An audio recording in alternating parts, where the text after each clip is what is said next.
Canada's Prince of Pot. We love marijuana here, and we think everybody should have it. A marijuana business that's testing the tolerance of Vancouver police. There's not a lot of attention paid to the actual users of marijuana. An illegal industry that's pouring pot across the border into the United States. Bernard Shaw.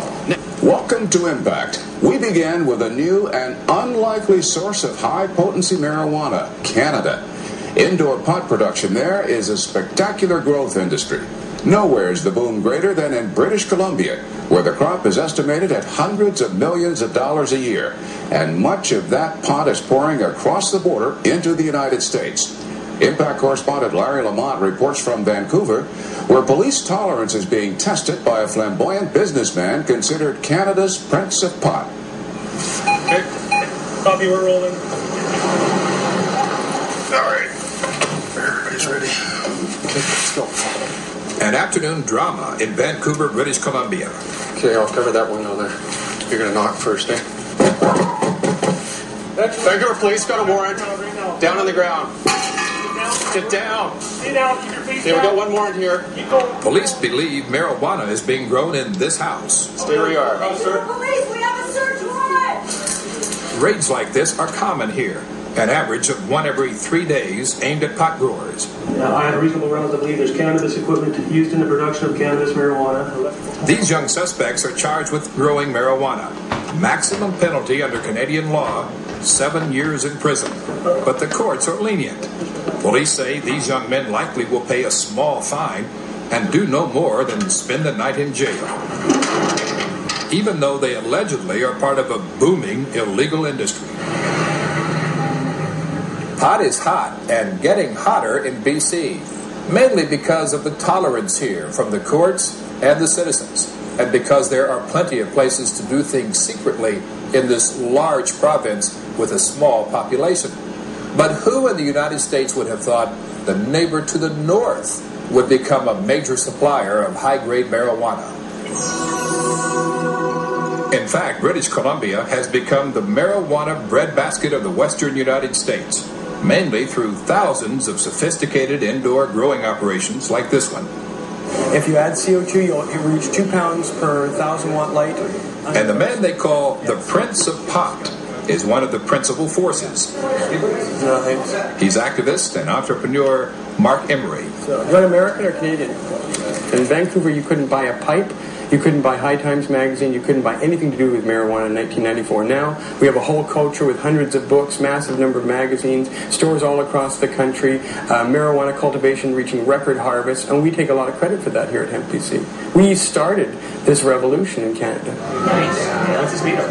The Hemp BC store, owned by Emery, is headquarters for the revolution. 865 for change. Penniless a few years ago, Emery has converted his passion for pot into an empire, selling marijuana paraphernalia, literature, and seeds. Seeds from every continent in the world. Even chemicals to help people pass drug tests. At his Cannabis Cafe, a new way to get high. And that's THC vapor and water. Customers inhale marijuana vapor produced by unique pipes while eating food containing hemp seeds and oil. This is entirely hemp. This is hemp silk. It's just very fine. Emery shows off his clothes, all made of hemp fiber from the marijuana plant. In the basement, the company custom builds equipment to grow marijuana indoors. All day, employees and customers openly and defiantly smoke marijuana.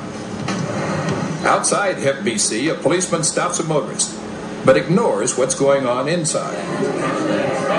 This is a home. This is a safe haven. If people can't smoke marijuana in this facility, then really there's no dignity at all to this society that claims to be a democracy. This is a marijuana store. It's really nice. But it's not a secret underground operation where people sneak in the back way. Tens of thousands of customers walk into the front door every year from all over the world. This is a highly visible, public, downtown business. We do $3 million in sales every year out of these units.